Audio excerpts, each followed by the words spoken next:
The Jaguars are banking on Trevor Lawrence repeating what he did in the second half of 2022. He had 15 touchdown passes and 2 interceptions in 9 games as the Jags went 7-2 and made the playoffs. Lawrence has 43 touchdown passes and 37 interceptions in the rest of his career. Now, despite the stats, Lawrence is at the top in terms of pay. Jordan Love, Trevor Lawrence, Joe Burrow, you see it right there, tied for the title of highest paid quarterback by an average annual salary of $55 million. Trevor Lawrence, he took some time to chat with our Evan Washburn.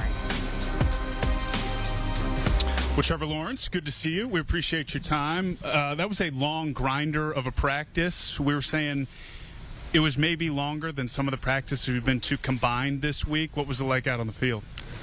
Yeah, it's a long one. It was definitely, you think of like a textbook training camp practice, and that's what we had today. And Coach has been preparing us for that for the last week or so. And just, hey, here's what's coming up. You know, we're going to have, today was the first day of a tough 4-day stretch for us. So we're ready for it. And that's what, I said after practice is keep in mind why we do it. We do this, and if you can do it and perform out here in these conditions and it's hot, you're sweaty, body doesn't feel good, all those things, it's going to make it easier on Sundays. So you got to keep in mind why you're doing it. But, yeah, today was a grinder for sure. Before we get into this season, I do want to look back at what was a pretty eventful, positive offseason for you, both on the personal side, professional side. How would you best describe the last few months that you've had as a human on Earth?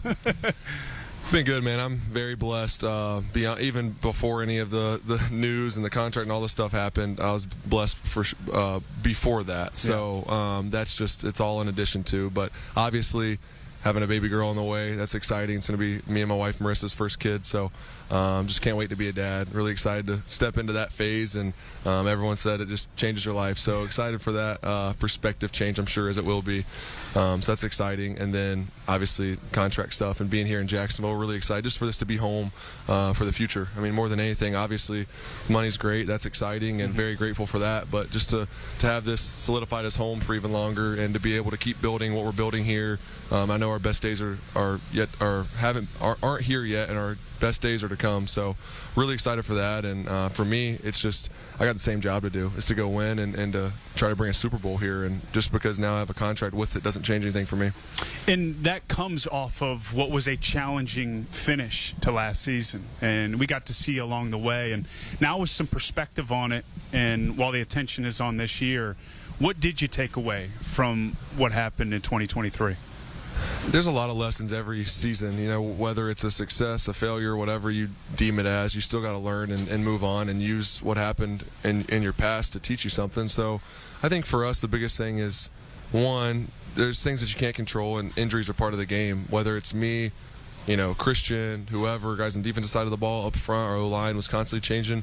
That's just a part of a game, and you have to be able to adapt, and you have to have the depth and be prepared to go win regardless. So I think that's one thing that we've learned. I mean, we already knew that, but to experience it sets in a little bit more. And if you're a guy that might not be a starter but is a 2, even a 3, or is rolling in if something happens, just to be ready. You never know when your number's going to be called. And I know for me too, obviously keeping myself healthy and not putting myself at risk on certain plays where it's not necessary. Obviously you're going to play football, and I'm not going to take that away from myself, my instincts, but trying to stay healthy for as long as I can, because I know like anyone, a better player when I'm healthy and can play more freely. So that's another one. And I think for us is just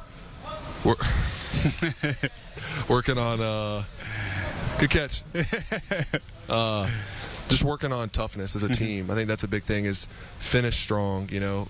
We started pretty well, and then we didn't finish great, and it was the opposite in 2022, and that's the most important part, is finishing strong and playing your best football at the end of the season. So whatever it takes to get better every week and play better football than you did the week before, that's the goal. You don't want to peak too early. I always love talking to quarterbacks, especially the top-tier ones, and you fall into that category.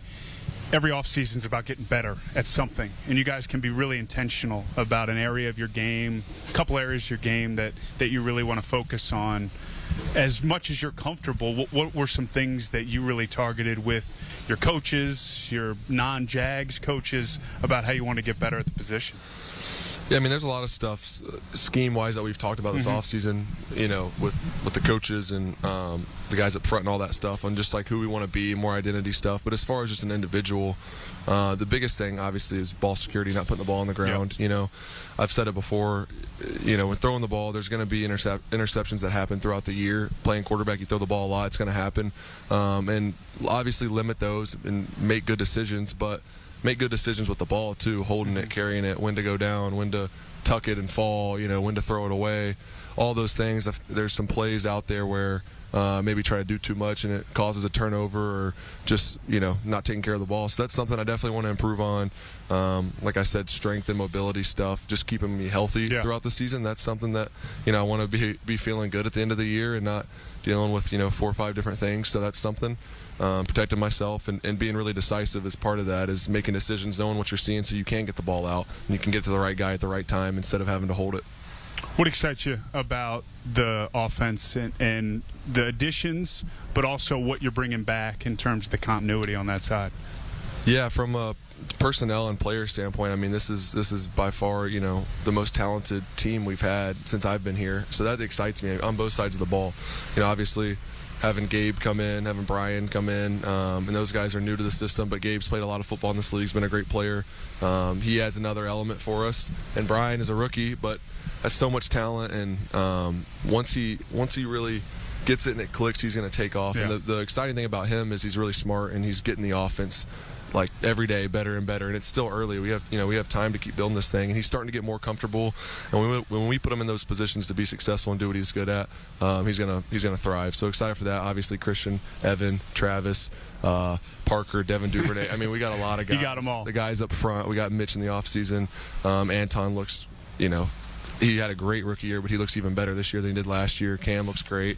Ezra, I mean, shoot, Brandon Sheriff, all those guys. So I don't want to bore you with all the names, but I'm excited too about so far our run game has been awesome in camp, and we've really honed in on the details and become even more disciplined, and I think that's going to help us, and I think we're going to have a much better run game where we can lean on those guys, and I know they're excited about that challenge too.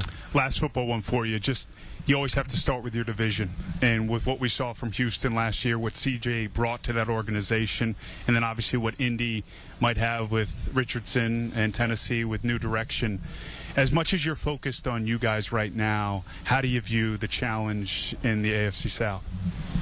You got to focus on yourself. That's how I've always looked at it, and I've always seen it that way. I mean, at the end of the day, yeah, the goal is to win your division, but you gotta worry about yourself. You play. There's a 17-game schedule. You play 6 division games. All of them are important. Obviously, you play 11 other games, and all of them mean something and count. So for me, it's focus on yourself, getting better every week. When that week comes up, then we put all of our focus on Houston, Indy, Tennessee, whoever it is, and we deal with them then. But we got to focus on ourselves and getting better at this time of year every week. We can't be looking at what other teams are doing, because you know, every year in the preseason there's teams where they think this team's going to be amazing or this team's going to suck, and it's opposite during the season. So you just never know what's going to happen. You got to play the season.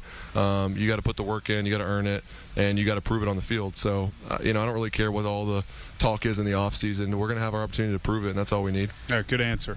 All right, before I let you go, you're a golfer. You were out in Tahoe, made some plays out there, and I've been workshopping this with different quarterbacks across the league. The dream foursome. So you're a part of this group, so you need 3 other to join you, and I'm going to put some caveats on it.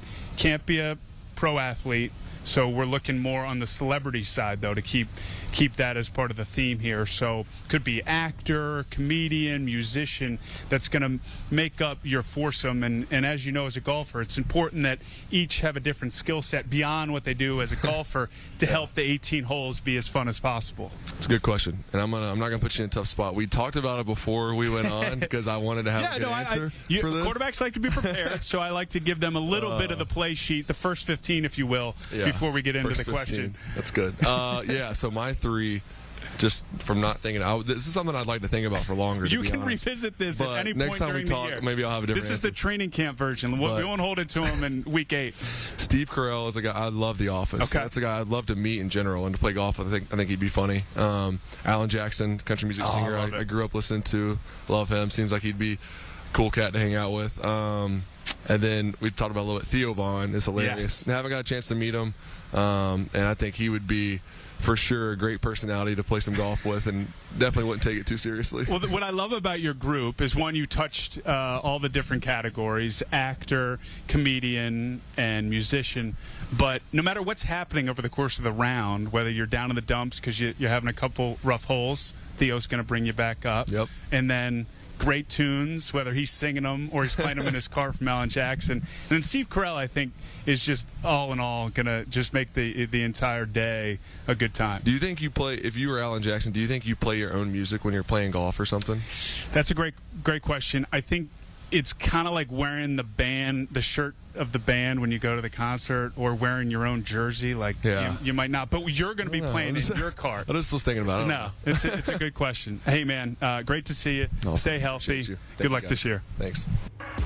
Did they just become best friends? I feel like they did. Looking at the Jags last season, starting off so strong, 8-3, with that 1-5 finish. Trevor Lawrence saying he learned a lot of lessons back in 2023. This year, looking forward to winning in Jacksonville and bringing home a Super Bowl win.